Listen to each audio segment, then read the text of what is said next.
എല്ലാ വിദ്യാർത്ഥികൾക്കും പുതിയൊരു വീഡിയോയിലേക്ക് സ്വാഗതം.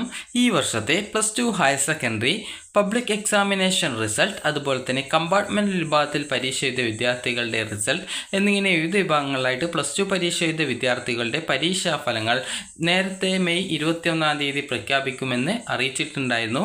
എന്നാൽ നിലവിൽ ആ ഒരു ഡേറ്റ് ചേഞ്ച് ചെയ്തിട്ടുണ്ട്. അതായത് ഒരു ദിവസം കൂടി കഴിഞ്ഞിട്ട് മെയ് 22-ാം തീയതിയോടെയാണ് വിദ്യാർത്ഥികളുടെ ഈ വർഷത്തെ +2 പരീക്ഷാ ഫലം പ്രഖ്യാപിക്കുക. അതുകൊണ്ട് തന്നെ വിദ്യാർത്ഥികൾക്ക് ഈ ഒരു മെയ് 21-ാം തീയതിക്ക് പകരം മെയ് 22-ാം തീയതി ആയിരിക്കും നിങ്ങളുടെ +2ൻ്റെ പരീക്ഷാഫലം അറിയാനായിട്ട് സാധിക്കുക. അതുപോലെ തന്നെ വിദ്യാർത്ഥികൾ ശ്രദ്ധിക്കേണ്ടത്, ഈ ഒരു +2 റിസൾട്ട് വന്ന ശേഷം വിദ്യാർത്ഥികൾക്ക് BSc നഴ്സിംഗ്, അതുപോലെ നിങ്ങൾ എഞ്ചിനീയറിംഗ്, അതുപോലെ ആർക്കിടെക്ചർ, അതുപോലെ തന്നെ ഫാർമസി കോഴ്സുകൾക്ക് അപേക്ഷിച്ച വിദ്യാർത്ഥികളാണെങ്കിൽ പിന്നീട് കീമിൻ്റെ വെബ്സൈറ്റിൽ +2ൻ്റെ സ്കോർ അപ്ലോഡ് ചെയ്ത് കൊടുക്കാനുള്ള പ്രോസസ്സ്, ഇതുപോലെ വിവിധ കാര്യങ്ങൾ ഈ ഒരു +2 റിസൾട്ട് വന്ന ശേഷം വിദ്യാർത്ഥികൾക്ക് ചെയ്യാനായിട്ടുണ്ട്.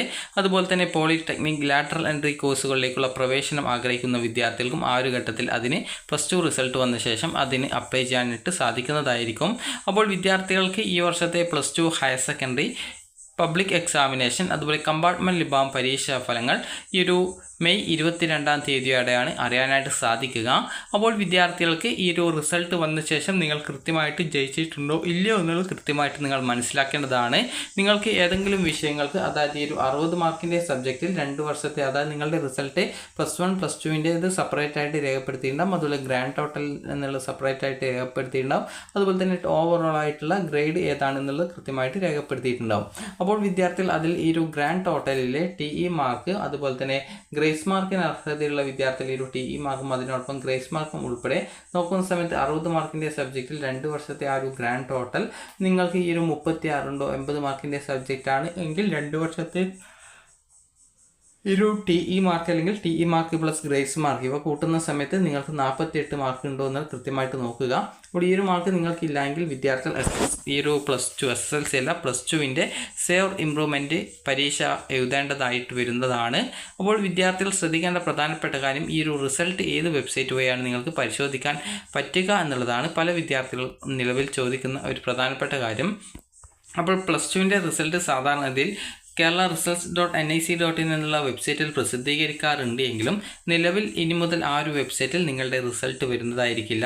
നിങ്ങളുടെ റിസൾട്ട് വരുന്ന ഒരു വെബ്സൈറ്റ് എന്ന് പറയുന്നത് results.hsc.kerala.gov.in എന്നുള്ള വെബ്സൈറ്റിലൂടെയാണ് നിങ്ങളുടെ +2ൻ്റെ പരീക്ഷാ ഫലം വരിക. അതുപോലെ തന്നെ result.kite.kerala.gov.in, PRD live mobile application, അതുപോലെ സഫലം 2025 mobile application, iExam mobile application എന്നിങ്ങനെ വിവിധ മൊബൈൽ ആപ്ലിക്കേഷനുകൾ വഴിയും വിവിധ വെബ്സൈറ്റുകൾ വഴിയും നിങ്ങൾക്ക് നിങ്ങളുടെ +2ൻ്റെ പരീക്ഷാ ഫലം അറിയാനായിട്ട് സാധിക്കുന്നതാണ്. അപ്പോൾ വിദ്യാർത്ഥികൾക്ക് ഈ ഒരു +2ൻ്റെ പരീക്ഷാ ഫലങ്ങൾ നിങ്ങൾക്ക് ഈ ഒരു രീതിയിൽ ചെക്ക് ചെയ്യാൻ സാധിക്കുന്നതായിരിക്കും. അതിനുശേഷം വിദ്യാർത്ഥികൾക്ക് പ്രതീക്ഷിച്ച മാർക്ക് ലഭിച്ചിട്ടില്ല എങ്കിൽ വിദ്യാർത്ഥികൾ +2ൻ്റെ സേവ് ഇംപ്രൂവ്മെൻറ്റ് പരീക്ഷയ്ക്കുള്ള അപേക്ഷകൾ സമർപ്പിക്കേണ്ടതാണ്. അപ്പോൾ അതിനുള്ള അപേക്ഷകൾ ഏകദേശം ഒരു മെയ് 22-ന് റിസൾട്ട് വരുന്ന സാഹചര്യത്തിൽ ഏകദേശം ഒരു മെയ് 23-ാം തീയതിയോടെ തന്നെ വരാനാണ് സാധ്യതയുള്ളത്.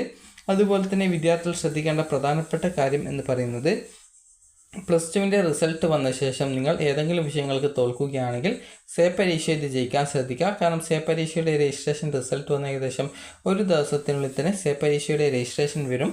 അപ്പോൾ വിദ്യാർത്ഥികൾ കൃത്യമായിട്ട് സ്കൂളിൽ പോയിട്ട് തന്നെയാണ് ഈ ഒരു അപേക്ഷ സമർപ്പിക്കേണ്ടത്. അപ്പോൾ അതുകൊണ്ട് തന്നെ വിദ്യാർത്ഥികൾ ശ്രദ്ധിക്കേണ്ട പ്രധാനപ്പെട്ട കാര്യം, നിലവിൽ നിങ്ങൾ ഈ ഒരു +2ൻ്റെ റിസൾട്ട് വരുന്ന സമയത്ത് നിങ്ങൾ അതിന് ജയിച്ചിട്ടുണ്ടോ ഇല്ലയോ എന്നുള്ള കാര്യം കൃത്യമായിട്ട് മനസ്സിലാക്കുക. ഏതെങ്കിലും സബ്ജക്റ്റ് മാർക്ക് കുറവാണെങ്കിൽ, പ്രതീക്ഷിച്ച മാർക്ക് ലഭിച്ചിട്ടില്ല എങ്കിൽ റീവാലുവേഷൻ അപേക്ഷിക്കുക. അതുപോലെ തന്നെ ഫോട്ടോ കോപ്പി, അതുപോലെ സ്ക്രൂട്ടിനി എന്നിവ ആവശ്യമുള്ളവർ അതിനായിട്ട് അപേക്ഷ സമർപ്പിക്കാൻ സാധിക്കുന്നതായിരിക്കും.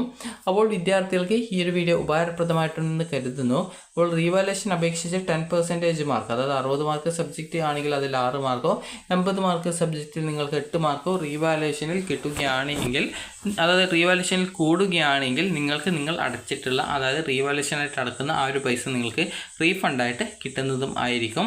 അപ്പോൾ വിദ്യാർത്ഥികൾക്ക് ഈ ഒരു വീഡിയോ ഉപകാരപ്രദമായിട്ടുണ്ടെങ്കിൽ ലൈക്ക് ചെയ്യുക, ഷെയർ ചെയ്യുക. Thank you for watching.